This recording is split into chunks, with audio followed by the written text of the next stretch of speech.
Order. The ayes to the right, 320. The noes to the left, 276.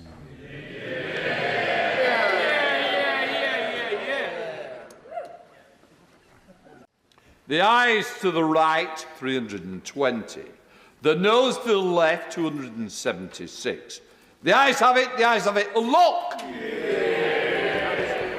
This bill sends an unambiguously clear message that if you enter the United Kingdom illegally, you cannot stay. This bill has been meticulously drafted to end the merry-go-round of legal challenges. People will not be able to use our asylum laws, human rights laws, or judicial reviews to block their legitimate removal. And the default will be for claims to be heard outside of this country. Only a very small number of migrants who face a real and imminent risk of serious and irreversible harm will be able to appeal decisions in the UK. Is a £400 million Rwanda scheme for a few hundred people is like the Emperor's new clothes.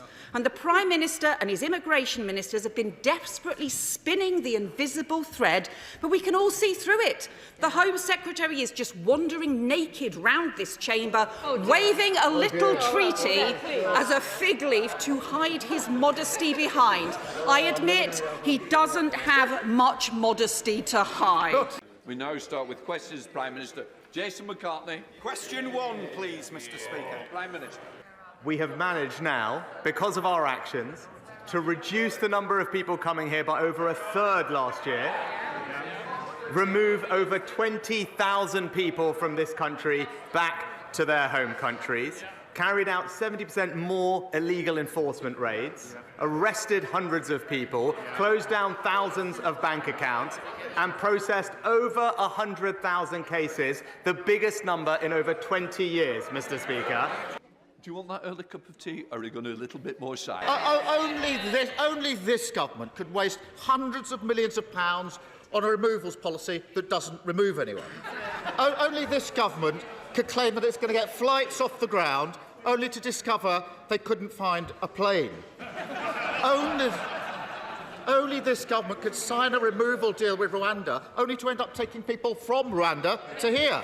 As I said, Mr. Speaker, 4 eminent cases said this is undoubtedly. As I said, we have worked through a record number of cases and returned a record number of people back to where they've come. All of that is a plan that is working, and we can see that it's working because the numbers of people coming to this country are down by over a third, Mr. Speaker.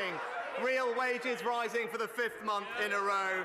Last week, rates started falling. It is important that we stop the boats because illegal migration is simply not fair, Mr. Speaker. It's not right that some people jump the queue, that they take away our resources to help those who are the most compassionate, that need our most help, and, by the way, Mr. Speaker, are exploited by gangs, and many of them lose their lives making these dangerous crossings. He hasn't got a clue where they are, has he? Mr. Speaker, I'm acutely aware of the strength of feeling on this issue and indeed the suffering of all of those impacted by this dreadful scandal. I gave evidence to the inquiry last year, and as I said then, I recognise the suffering that thousands have experienced over decades.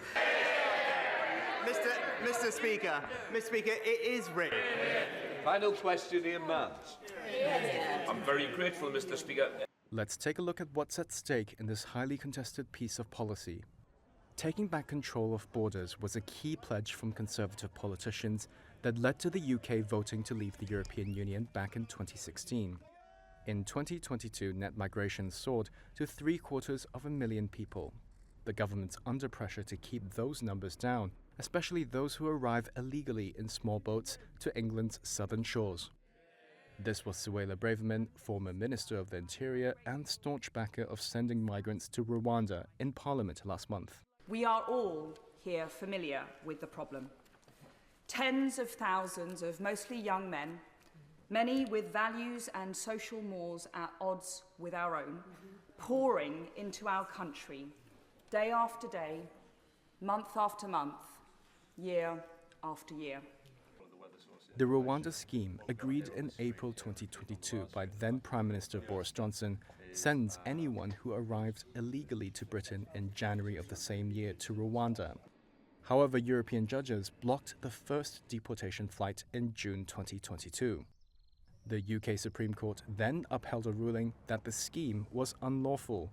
It said migrants were at risk of being sent back to their homelands or to countries where they could risk being mistreated. Although no one's been deported yet, Britain's already paid Rwanda $300 million. And while London hopes to send Rwanda thousands of migrants, at the moment the East African country has the capacity to only take a few hundred. But stopping the boats, Mr. Speaker, stopping the boats is not just my priority, it is the people's priority. Since taking office, Rishi Sunak has made it a priority to fast-track the Rwanda plan. His government says Britain spends nearly $4 billion a year on processing asylum applications and around $10 million a day on accommodation for migrants. To address issues raised by the Supreme Court, Sunak introduced the new emergency bill, the one MPs are discussing in Parliament now. The bill essentially reaffirms Rwanda is a safe country. It disapplies some sections of Britain's Human Rights Act, and it lets ministers decide whether they should comply with any injunction from the European Court of Human Rights. So how does Britain's approach compare with its European neighbours?